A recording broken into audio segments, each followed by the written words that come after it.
All right, ladies and gentlemen, welcome back to the Danger Ranger podcast. It's been a little bit since we've had a video. It's been a bit since we've uploaded. Been busy with a few things, learning new things at the gym, and then starting, getting pretty serious with a business venture that we're not going to go too much into detail about today.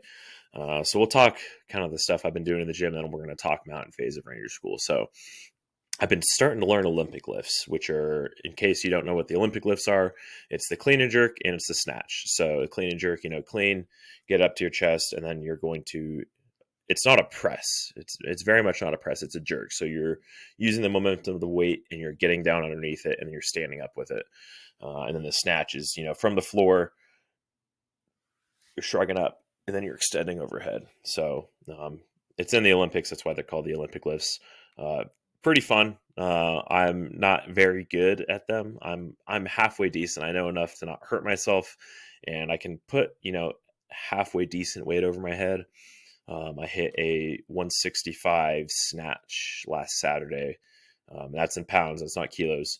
In Olympic lifting, you typically use kilos. I don't know what that is in kilos. Let me look it up. Freaking, we're gonna do the math live on camera. So 165 divided by 2.2. Nothing crazy. 75 kilo freaking snatch. But it's fun. It's exciting. I like working the fast twitch muscle fibers. It's giving my brain something to learn, which is always good. Like I've been primarily like a power lifter, bodybuilder kind of style in the gym for the longest time. And learning these lifts has been really enjoyable. It's more athletic. There's a lot of decent amount of cardio involved, surprisingly. Like moving weight at speed, and putting it over your head does take a little bit of cardio, which has been interesting. So that's what I've kind of been working on. Maybe I'll film some videos and shit of it. It's on my Instagram occasionally. Like I'll post a good lift here and there, but um, yeah. So that's kind of what I've been working on, and just busy with this business opportunity that I'm working with. Currently doing sales for an Amazon offer, but we're not going to dive too far into that. If you want to learn more, I have a quick video in one of our warehouses a little bit further back on the channel from like 3 or 4 weeks ago. So if you're want to learn more about that, go check that out. So mountain phase, obviously second phase of Ranger School. We've talked Derby, we've talked Rap Week, and we're talked mountains. Mountains was the only phase that I didn't recycle by the fucking skin of my teeth, and we'll talk about that here at the end. So ACO, fifth RTB, Big Dick Squad rolled in after having just absolutely butt fucked and made Derby phase our bitch. And Big Dick Squad was looking to do the same thing in mountains. We lost one of our guys to a different squad just because the squad size kind of gets squished down in mountains. Like you no longer go from doing squad level operations, you're now doing platoon level operations. So the squads are more traditional size, about 10 to 11 people per squad. So still kind of stat compared to your normal rifle squad, which is, typically 9 people to include the squad leader and team leaders and, the rest of the guys. So we lost a guy. This guy was a E6 in the National Guard. Hilarious character. Would somehow always blow out his freaking pants on, multiple times during the FTX. I think, well, because he was wearing the actual, like, the multicam OCP kind of style stuff, which was authorized in Ranger School, but most people ended up using the UCP, the classic digital. At this point, this was 2017, so almost fucking. This was almost exactly 6 years ago when I was in Mountain Phase. Was there in June, so we roll up, leave Derby. We were supposed to jump in to Mountain Phase, which is kind of rare to do. Ended up getting canceled, and so we just took buses. So we roll up in the buses, and we get some recycles integrated into the platoon. We didn't get any in our squad, and freaking the recycles, they had a quick turnaround time. So that's one of the bad things about Ranger School is sometimes you'll have like a week or two to recover if you recycle. Sometimes a little longer. But in a lot of cases, you're going right back into it after you recycle. So this guy, some of the guys that were recycled into our platoon had been there and we rolled up, and they started up with us 36 hours after they finished their previous mountain phase. So those boys were freaking beat, and you could just see the look of freaking just exhaustion in their eyes whenever you talk to them. Luckily, mountain phase, you kind of get a little bit of time before you actually go back out on the FTX, and you get a little bit of time to recover, but it's not great. You're still doing all the ropes, all the mountaineering kind of stuff. I don't remember the exact order of how things go. I'm pretty sure that we would do, I want to say it was like uppers and lowers. So, learning how to freaking climb, learning how to rappel, learning the knots, and then you went forward and did Mount Yona. So Mount Yona, it's like a 2-day event. You bus out to it. It's not a far drive from actual Camp Merrill, and you freaking bus out. You do a forced march to near the top, and then you do like 2 days of technique work on the actual mountain face. So you're learning how to lead climb. You're learning how to do all this fun stuff. We did a rappel off the face of Mount Yona at night under nods, which was really sick. It was like a 200-foot, maybe a 500-foot rappel. I don't remember. It was the longest rappel I'd done in my life up to that point. I was in the Boy Scouts, so we've done. I had my climbing merit badge, like I've done rappelling before, but nowhere near this cool. So rappelling under nods, even though they're the shitty PVS 14s, like it was still cool. The knot stuff, again, Eagle Scouts wasn't super hard for me. I had a base knowledge of knots going into it, but most people passed the knots test. Wasn't very hard for people. I don't think we had anyone. I think we had one person in our platoon recycle for knots, which is pretty rare. Maybe he wasn't recycled. Maybe he just got a couple spot reports, or major minuses. But anyways, freaking mountain phase, man. We had the classic blueberry pancakes every single morning for chow, and it was a great time. The previous class, it had rained on them every single day in mountains, so they were slogging it up the mountains, just getting pissed on. And I heard that, and I was like, man, I really hope the weather holds for us. I really don't want to have to do that. And luckily it did. It did not rain on us. So mountain phase, they split it up into 2 5-day FTXs. And you're sitting in the planning bays. The PLs are all the officers are helping plan the op order, and then you sit in the op order and you learn what you guys are going to be doing the first day.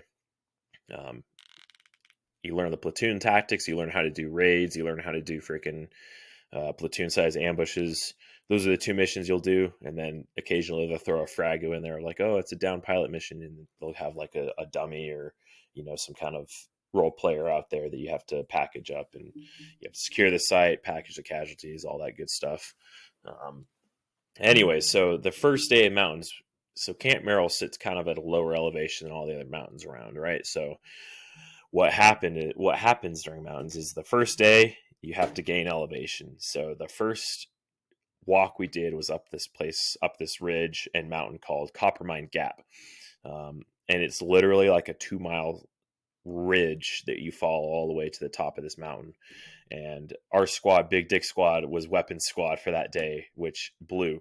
I was carrying freaking barrel bag, tripod, and a bunch of ammo. So my rucksack was easily 85, 90 pounds probably. And you're starting out again, so you got your MREs, you got all that good shit. And I was freaking sucking up that mountain, dude. I was almost seeing the wizard. Like, I wasn't close to heat catting. I was just, I think, a little dehydrated. And that was probably the roughest part of mountains for me, was literally just the first day. And it was just like, all right, here we go. We're climbing this mountain, and it's going to suck. So we did it, got to the top. We did our ambush. And so in mountain phase, they changed it up a little bit. You eat like after you do at least the first day. I don't really remember the times that you do eat, but the first day we ate on the road during an AAR by the RIs after our ambush. We had he was a PFC. I mean, I was a PFC too, but this was a PFC from the big army, from 10th Mountain. And this guy, he was the weapons squad leader for the day. So his job is, making sure the support by fire is good, making sure the guns are good, all that stuff. He did pretty well. I don't think he got his go that day. alas. But we're sitting on the side of this road after our ambush, right, and getting the AR. We're chowing down our freaking MREs because we're all starving and had just walked up a mountain. Sun's going down, and so mountain phase is conducted in like public land.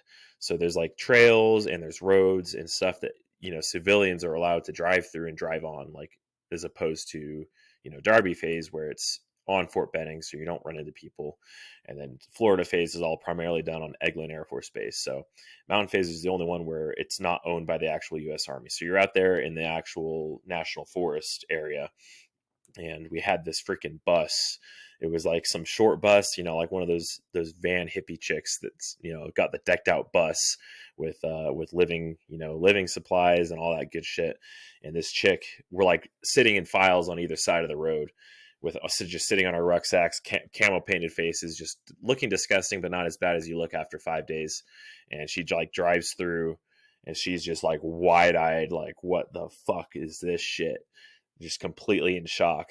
I like to think that she was fucking tripping balls or something. And she's like driving her little bus on this road, and then there's just fucking rangers on either side of the road as she's driving by. But she was fucking awestruck at what the fuck she was seeing. So that was kind of funny.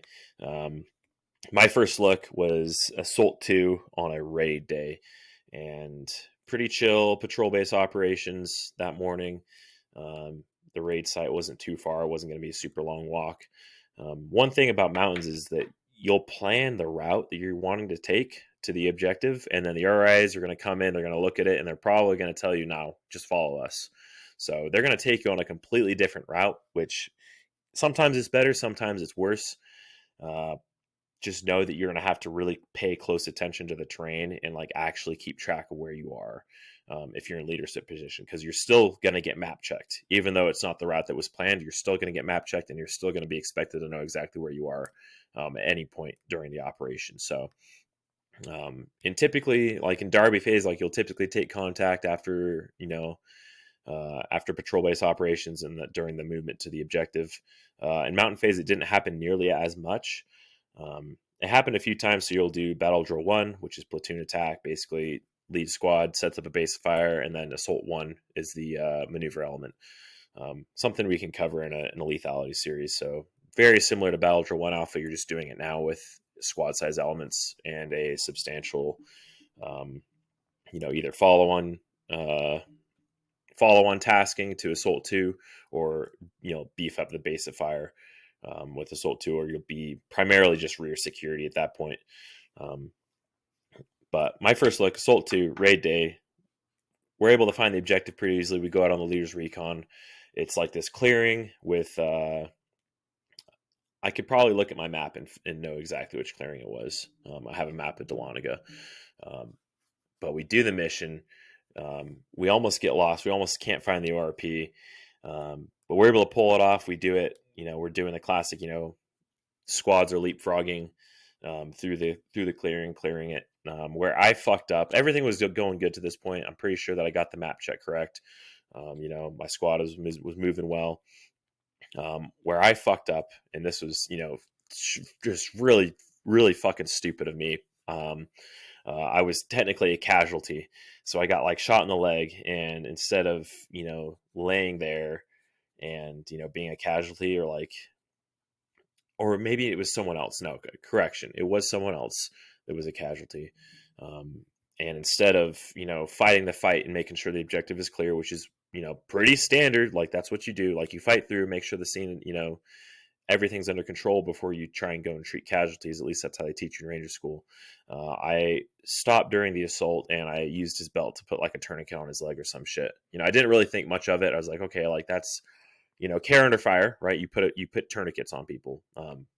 But where I fucked up was we were still in the open. There was still gunfights going on. So I think that's what kind of really fucked me and got me my no-go. Everything else that day went pretty well.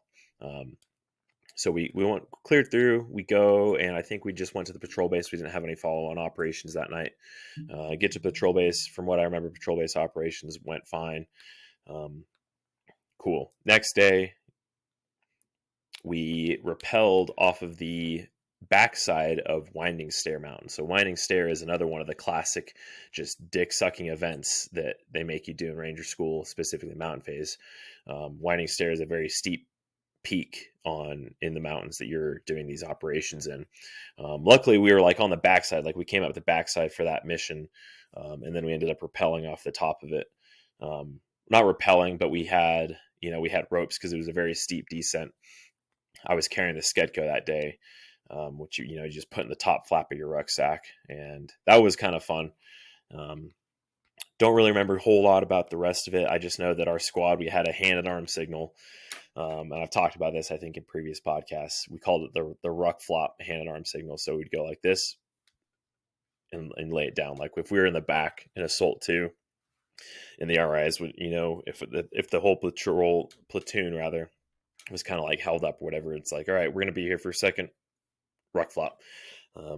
Super not what you're supposed to do, but I think everyone does it in Ranger School. Like you're not really supposed to ruck flop just because it takes a minute to get off your back, and in real life you don't want to do that because you might take contact. So the right answer is take a knee, face out, pull security, and rock it that way. But we would ruck flop.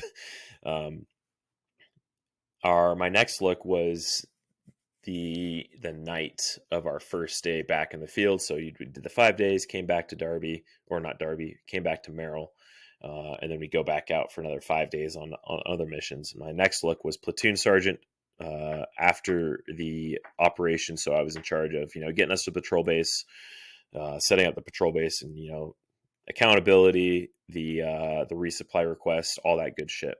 And dude, this night there was zero fucking loom. You cannot see fucking dick and all with your nods. Super dark. It was cloudy as well. Luckily, it wasn't raining. Cloudy day, and you couldn't see shit out. And our patrol base site was just in this thick ass brush, to where it's super hard to set up the patrol base. Don't really remember a whole lot of that look, to be honest. It was a pretty quick one, and I was pretty beat from the day, and I knew that I was like, this is going to be a fucking miracle if I get to go on this. I got the resupply request done. I got the patrol base set up as best I could, and then it was just maintaining security and helping the PL maintain security through the night. So I was like, okay, I bowled that look. I fucked it up.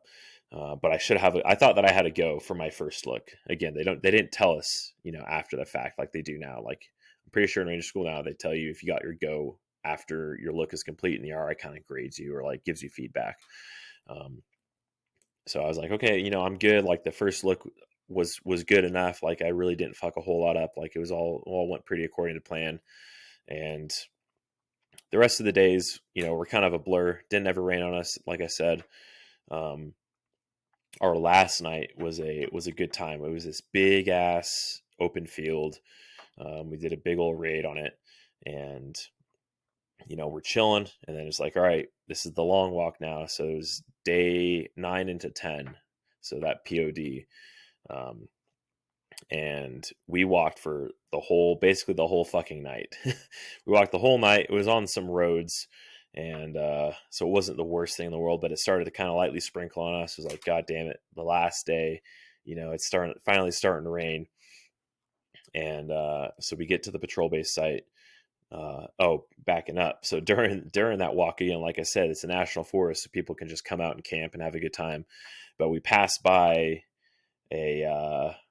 this group of campers, and they were all like fucking naked or some shit. Like they were all like having something was going on, but they didn't see us because again it was pretty dark. So we're like coming around this fucking curve on the road, and they're like kind of in a campsite that's like off the road and lower elevation to us. And my buddy, I'm not going to say his name, but he was a E4 from the 101st, and he was carrying, I think, the saw that night. And I was like, yo, bro, how funny would it be because they had no idea we were there on the side of the road. I was like, bro, how funny would it be if you just let a fucking burst go from your saw at those campers? They would have shit their pants, they wouldn't have shit their pants because they weren't wearing any. He laughed. He thought it was funny, but of course he didn't do it because then he would have gotten, recycled or worse, kicked out of school.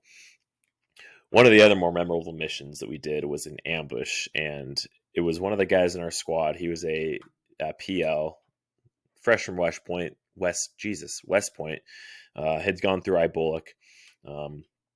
He was an interesting character, very tall, kind of nerdy, lanky. And he was the PL for an ambush. My buddy from 175, who was in my platoon, was in a different squad. I think he was like in first or second squad. And he was pretty sure the platoon sergeant for that day. And we're setting up this ambush, and shit was just going funky. And the PL, according to doctrine and in Ranger School, is going to initiate the ambush with a casualty producing weapon, like ideally the most casualty producing weapon you've got. So in this case, he had an AT4, and he's losing his mind on the ambush line. He's like making sure everyone's safe. He's like running up and down the ambush line, which you're not supposed to do. And he's got this AT4, and for whatever reason, he didn't sling this thing. So again, in Ranger School, you tie everything down. So he's got this AT4 tied down to his flick, and it's just like flopping along in the freaking brush behind him. Finally initiates the ambush. The dude freaking loses his mind. My buddy has to take over and basically run the rest of the ambush for him. Hilarious time. That same dude, and we'd get already simmed if we were walking on the road too slow. So we were walking on the road one night, and one of the RIs busts an already sim. Incoming. Everyone freaking hits the deck. If you're on the side of the mountain, like, because you'd be walking on roads, and like one side would be steep and the other side would be a drop off. So I was on the side with the not the drop off. And a lot of us, you're just so beat and lazy. You're just like, you lean into the side of the mountain on your ruck and hope the RI doesn't see, instead of hitting the deck like you're supposed to.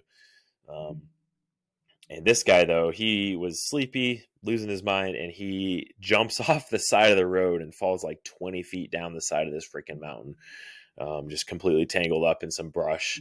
And we're like, oh, fuck, dude, our boy's gone.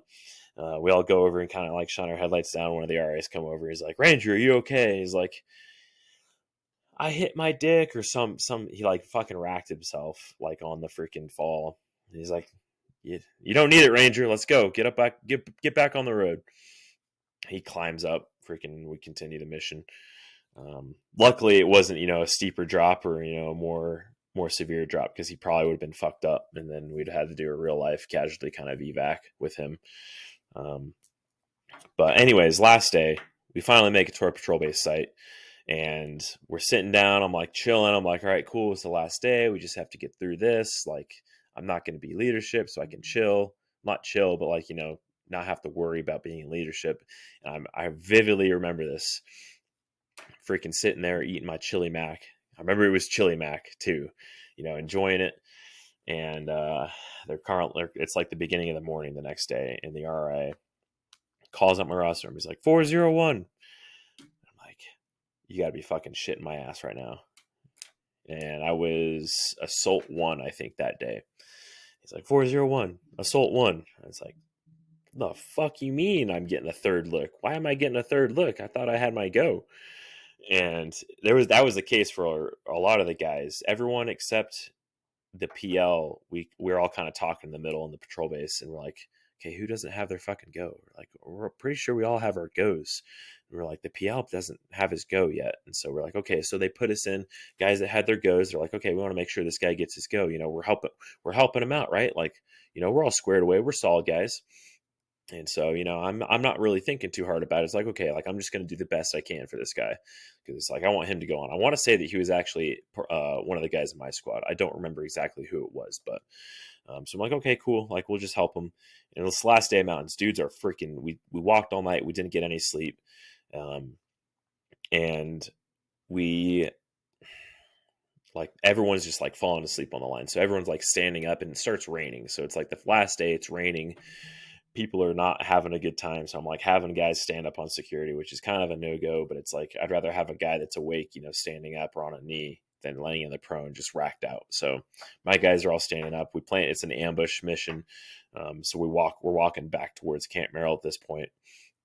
And the RIs are antsy to get out of there and be done. So they fucking already sim us out of the patrol base. We leave with like at least the location of the ORP and the kind of route that we're going to take to get there.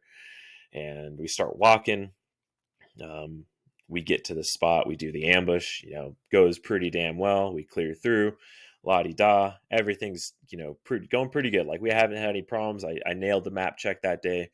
And then it's just a matter of getting back to Camp Merrill. So we freaking start walking. And again, first time it rained. So the roads in freaking Merrill and in that area in northern Georgia get super muddy and gross. At least a lot of them do. Some of them are more paved with like gravel and shit. But the one we were on was like just clay. Um, so we're all walking back, all kind of, spirits are high. We're all like, all right, we're done. We're going to go get some freaking, we're going to have the dog X, the freaking, all the goodies are waiting for us. We're going to eat some food, finally get clean, get a phone call. And, they start already simming us, of course, and it's like 2 miles back to the fucking to Camp Merrill.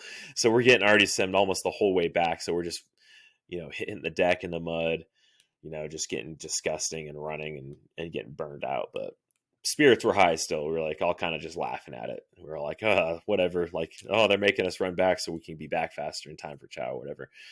Make a big joke about it. So we get back, drop our gear, and the way they did it back then before you like got told that you had to go like out in the field is, they'd have you platoon would form up outside one of the offices, and they'd come by one and pull you aside and like kind of tell you about how your performance was, kind of show you which goes you got, and then whether or not you were going to be going on to Florida phase. So I get called up, I'm cheesing, like everyone in the squad is like getting their goes. So we're all like, yeah, let's go. Everyone's getting their goes, and I go and get mine. He's like, all right, Ranger, like, you did pretty good today, So they gave the guys the evaluation for that day, and then they told you how you did overall if you were in leadership that day. So dude's talking to me, and he's like, yeah, you did pretty good. Ambush went well. You got your map check. Patrol base operations were kind of iffy, but we understand. He's like, you got your go. Like, okay, cool. What was the other two? And he's like, yeah, you didn't have a go until today. And I was like, oh my God, bro, that was a freaking close call. I almost had to do mountains again. And I was like, holy shit. Well, I'm glad that I clutched it on the last day. And I think what helped for me was not being in my head about not having a go. Again, I was under the false assumption that I had my go from my first look. So I was like, okay, like, yeah, I'm just going to crush it for this guy. I'm going to help him get his go. Right. So I was not thinking about myself is what I'm trying to get at here. So I wasn't thinking about myself. I was like, all right, I'm fucking tired. I'm exhausted. But it's like, I have my go. I'm just going to be, helping this guy out, and we're all going to be getting our goes together and going on to Florida. And little did I know that I actually needed that go. So that was a little bit terrifying. But I was like very relieved. I was like, okay, thank goodness I got it today, man. And I think we had, so that PL that I was talking about, the guy that jumped off the side of the cliff, he ended up not getting a go. So he recycled mountains. And then freaking, I think we had one other guy in the squad not get his go. I'm not sure, but I think we double threaded that guy too, because our squad really wasn't a fan of him, just because he was a little bit of a bitch. Very sleepy ranger, more so than normal. So I think he got a no-go, and then we peered his ass, which again kind of sucks, but I mean, that's how it goes. It's like, if you don't perform, like, you're going to get peered, unfortunately. So that's how my mountains went. Big Dick Squad came through again. All of us except for one got our go, and we all were moving on to Florida. That was my mountains experience. It was a great time. I've got more stories that are kind of coming to my mind here now that I'm talking about it, but we'll save those for like a fucking live podcast or something. But anyways, hope this was enjoyable. Van Heel just finished JRTC, so we should be having him back on. We should be doing an after dark podcast here, maybe this week. If not, at the latest, we'll be doing it next week, like Friday. So maybe it'll be this Friday or next Friday, depending on when he's like done. And we'll get to hear all about his experiences at JRTC. He told me they didn't shower for like 17 days. And I'm like, dude, that is bad. Like, the most I had gone without showering, like in the field, was like 10 days with in Florida phase. And so we'll get to hear how much he hates being in the National Guard again. We'll see about lethality video this Friday. Potentially it'll be probably Battle Drill 6 is going to be the next one. I might not have time to put together a truly comprehensive class before then. I'll do my best. I'll have it at least prepped, and it should go up, no later than next Friday. Appreciate you watching. If you're not subscribed, hit that motherfucking subscribe button. Like the video, comment below. Be happy that I'm back. I'm not giving up on this channel. We're close to 5,000 as well. This video will probably put us over 5,000. So I don't have anything special planned for it, but maybe give me suggestions down below of what you'd like to see for a 5,000 subscriber special. But that's it. Hope you all take care, and we'll catch you all later.